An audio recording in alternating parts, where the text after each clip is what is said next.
Good morning, students. Concept of atomic orbital. Concept of atomic orbitals.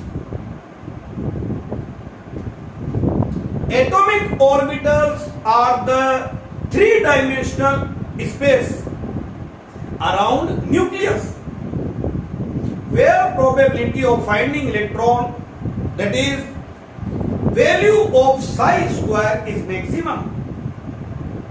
Atomic orbitals are the three-dimensional region around nucleus where probability of finding electrons, that is value of psi square, is maximum. Concept of atomic orbital में type of atomic orbitals. S orbitals. S orbitals. S subshell contain only one orbital. S subshell contain only one orbital. इसका shape होता है spherical. ये spherical shape हो. For example आप बना रहे हो, बोला मैं 1s का शेप बनाइए. 1s जो जगह है एटम में वो दिखाइए, तो आप बोलोगे न्यूक्लियस. उसके बाद स्फीयर. बच्चा बोलेगा ये तो सर्कल है, तो हम x, ये y और ये z एक्सिस होता है. और अब ये पूरा जो स्पेस है, ये इसमें कहीं भी थ्री डायमेंशन स्पेस, ये पूरा डॉट डॉट डॉट, ये जो बन रहा है इसको बोलेंगे 1s. In case of hydrogen R is equal to 0.529 into n square over z angstrom. Hydrogen के लिए z की वैल्यू 1 और ये 1 का स्क्वायर 1, तो R is equal to 0.529 angstrom. तो न्यूक्लियस के बाद हाइड्रोजन में इलेक्ट्रॉन मिलने की probability, that mean Sai square की वैल्यू इंक्रीज होगी और 0.529 एंगस्ट्रॉम तक मैक्सिमम होगी. 95% प्रोबेबिलिटी साई स्क्वायर की वैल्यू जो है इस रीजन में होगी, और इस रीजन को बोलते हैं 1s. 5% प्रोबेबिलिटी तो इलेक्ट्रॉन की इनफाइनाइट तक होती है, तो हमने बोला मैक्सिमम प्रोबेबिलिटी. ये 1s का डायग्राम है. देन बच्चा बोलेगा सर 2s का डायग्राम बनाइए. 2s का डायग्राम बना देते. ये न्यूक्लियस के बाद आपको 2s बनाने के लिए 1s तो बनाना ही पड़ेगा, तभी तो बताओगे कि भाई ये 1s था. और इसके बाद में फिर एक और बड़ा स्फीयर बन जाएगा, और ये एक्सिस दिखा दी यहां पर x, ये y और ये z. और यहां से यहां तक के रीजन के लिए जो रेडियस आएगी r2, 0.529 इंटू 2 का स्क्वायर 4, 2 का स्क्वायर 4 ओवर 1, 4 से इसको मल्टीप्लाई करा है तो 36, 9 इंटू 4 36, 3 रिमाइंडर, 4 इंटू 2 8, 11, 1 रिमाइंडर 20 और 21, ये 2.116 एंगस्ट्रॉम आ जाएगा. तो प्रोबेबिलिटी तो हमेशा किससे बताई जाएगी? न्यूक्लियस से. बट 2s का इलेक्ट्रॉन यहां तो मिल ही नहीं सकता, ये तो 1s के लिए. तो फिर देखा गया कि 1s के बाद में एक ऐसा रीजन आता है जहां प्रोबेबिलिटी ऑफ फाइंडिंग इलेक्ट्रॉन फिर से 0 हो जाती है, और उस जगह को बोलते हैं नोड और नोडल सरफेस.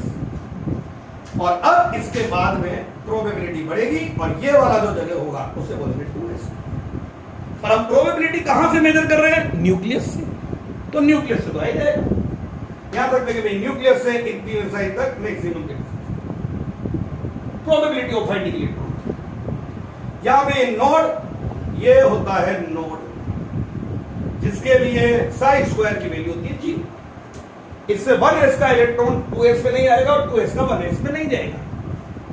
ठीक है, वो उसी में अपने अपने रीजन आ जाएंगे. अब मैं बोले सर 3s तो बना लो, 2s के बाद 3s और 2s के बाद फिर से एक और बोलो क्या आएगा? नोड आएगा या नोडल सरफेस आएगा.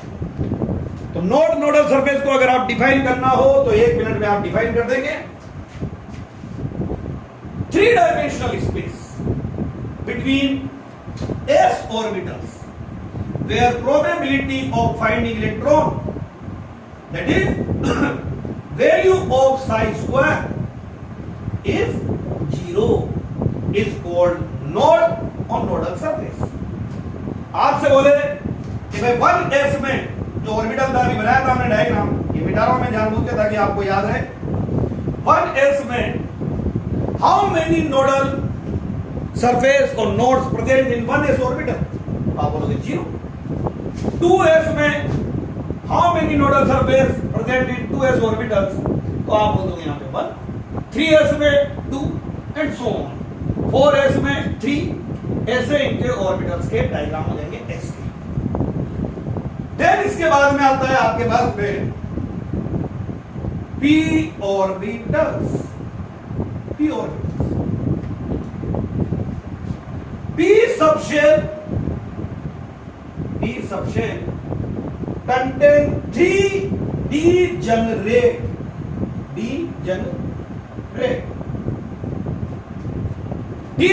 orbitals।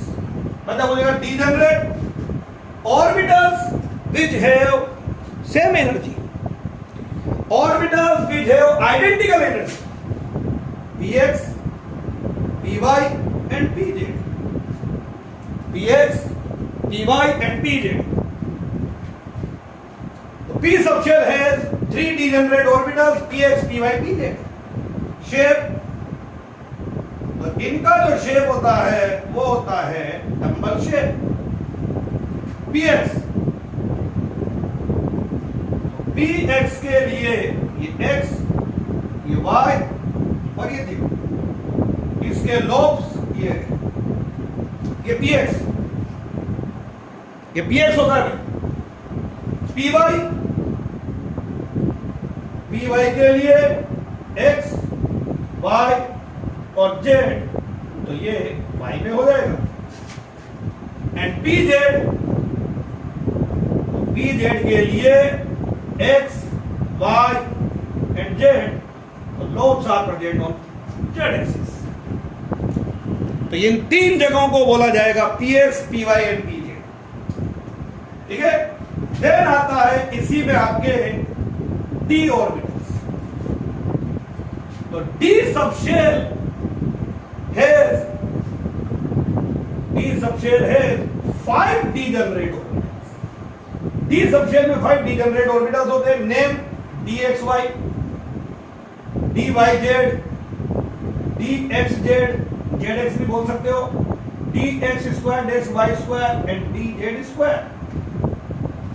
तो d subshell has 5 degenerate orbitals। उसमें 5 जो है वो degenerate orbitals होते हैं। s में 1 होता है, p में 3 होते हैं और d में 5। d के नाम देख लीजिए, dx, y, dyz, dxz, dx square dash y square and dz square. इनका शेप होता है बेटाओ बाइडंबल। वो डंबल है बाइडंबल। पहले dxy, ये x एक्सिस और y axis. Lobes are present between the axis, x y के बीच। dyz, तो ये एक्सिस चेंज कर दिया हमने, ये y ले लिया और ये z। क्या दिक्कत? जगह अलग हो गई, जगह अलग है, एक्सिस चेंज कर दिए मैंने, तो ये इधर और ये इधर, शेप तो वही है। और एक dxz, ये x और ये z, ये लो। इन तीनों में अगर आप देख रहे हो तो lobes are present between the axis. अगला dx square dash y square, इसमें अगर आप देखेंगे तो ये x and y axis, lobes are present on the axis. ये ऐसी जगह होगी। ये डायग्राम पता है ना किसके बन रहे हैं? Atomic orbitals. ऐसे रीजन जहां इलेक्ट्रॉन मिलने की प्रोबेबिलिटी बहुत ज्यादा है। कौन बता रहा है ये रीजन? श्रोडिंगर। और देन dz स्क्वायर, ये x और ये z, इसके लोब्स z पर और ये z पर। और इसमें XY प्लेन में एक रिंग होती है जिसमें इलेक्ट्रॉन मिलने की प्रोबेबिलिटी सबसे ज्यादा होती है। तो यहां लिख देंगे lobes are present on the axis and यह dz स्क्वायर के बारे में स्पेसिफिक लाइन लिखोगे dz square orbital has a ring in XY plane. dz square orbital has a ring in XY plane. XY plane में एक ring होगी। मान लो ये z है तो ये ऐसे ये x हो जाएगा और ये y। z हमने सीधा मान लिया ऊपर, ये z यहां तो लोब्स, तो अब ये x और ये y, इसमें एक रिंग होगी और उसमें प्रोबेबिलिटी ऑफ फाइंडिंग इलेक्ट्रॉन सबसे ज्यादा होगी। तो d में ये 5 जगह होती है। और देन आता है f orbitals. f subshell has 7 degenerate orbitals. Name beyond your syllabus. और शेप में आपके बुक में शेप भी नहीं है उनके, ये होते हैं पॉलीडंबल। ये बाइडंबल समझना है बहुत देर है, तो आपके इनके एफ ऑर्बिटल के शेप नहीं बनवाए जाते हैं, केवल डी ऑर्बिटल के ही शेप बनाए जाते हैं। तो ये आपके हो गया कंसेप्ट ऑफ एटॉमिक ऑर्बिटल्स। ये ऑर्बिटल्स के आपके सारे टाइप्स आ गए। तो ऑर्बिट डिवाइड हुए सब ऑर्बिट में, और अब सब ऑर्बिट में डिवाइड हो गए orbitals. S subshell contain only one orbital S. P subshell contain 3 orbital Px, Py, Pz. D subshell contain 5 degenerate orbitals Dxy, Dyz, Dxz, Dx square dash y square and dz square. And F subshell has 7 orbitals. और अब इनमें electron कैसे fill होंगे, क्या इनकी quantum numbers होगी, next video में आपको बताते हैं। Thank you.